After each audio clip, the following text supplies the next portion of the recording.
Good evening, everybody. Coming at you guys from my house, my bedroom, Saturday night. This is my Saturday night. I just brushed out Peanut's fur, our little Yorkie, and now I'm chilling with this guy until he's ready to go to bed. I made a video on Wednesday, and then somehow my phone didn't save it, so obviously I didn't have that to upload, and then I just haven't gotten around to remaking the video, so here I am now, remaking it. So I'm still going to try to keep up with doing a video a week, if not just possibly every other week, or honestly whenever I get around to it at this point, because motherhood is definitely keeping me busy. Are you blowing bubbles? Blowing bubbles.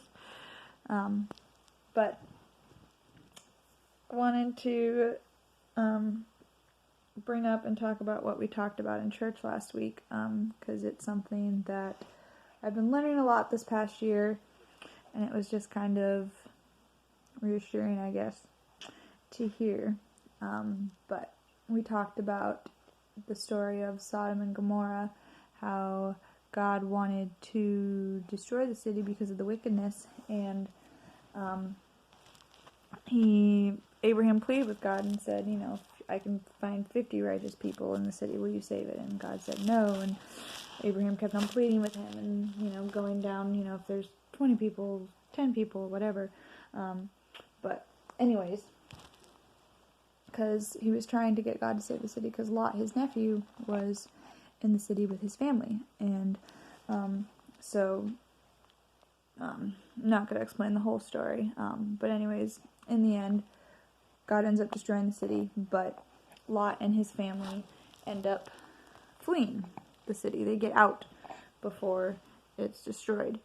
But as they're leaving, God says, run, leave the city, and never, don't look back. I'm saving you guys from this destruction.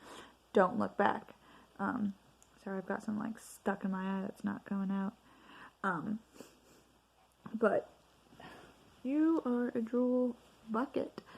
This is my life. I love it, though. So, anyways, as they're fleeing the city, Lot's wife looks back, and God turns her to a pillar of salt.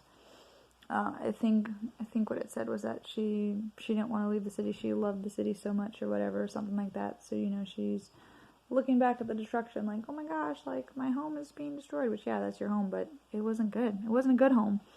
And God was, taking you out of that place, but yet she looked back because she didn't want to leave, and God turned her to a pillar of salt. So that was the main part of the message that I took away, and in my notes I wrote that if God's removing something from your life or giving you a way out of something that might be destructive in your life, let that happen. You may not know it's destructive to you. You may not see, the wickedness of it, but God does, and God has a plan. So if God takes, something or someone out of your life, He has a reason for it. So let it go. They were leaving, they were fleeing, God was giving a way out, and she couldn't let it go. She turned back, and God turned her to a pillar of salt. So, nowadays, God, may not necessarily turn us all to pillars of salt, because pretty much all of us would be nothing but a bunch of salt then, because there's lots of things in our lives from time to time that, need to be let go or God takes out of our life, but we try and force it to stay, whether it needs to or not. But, there's been a lot of things in the last year, a lot of people this last year that have, come and gone out of my life, and things that have come and gone out of my life. Some things I wish would have stayed, but, or some people I wish that would have stayed, but that's not necessarily how it all was supposed to work out. So it was just, reassuring. I know God's always there, but, just know that there's a reason for it. He's helping me on my path and taking things out of, Sky, get back, out of my life that I don't need in my life, you know? So it was just reassuring and nice to know that I've, you know, I always know that God's here, but, you know, it's just those certain things and little times and messages and, you know, in church when things like that happen, and it's just like, oh, light bulb, like, okay, like, maybe that's why so-and-so walked out of my life, or, you know, something doesn't exist in my life anymore. It's because, you know, God took it away because it was destructive.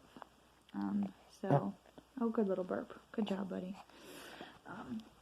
So that's what I've been dwelling on and learning this past week and continuing to learn pretty much every day. So just wanted to share that with you guys all, and, you know, just keep on trucking on, guys. God's always there, you know, you just gotta reach out and, you know, ask him for help, and he's more than willing to help. And even if we don't, he's always helping too, like, you know, he's always in the works. So anyways, I love you all. Thank you for watching. God bless, and we will talk to you next time. All right? Say bye-bye.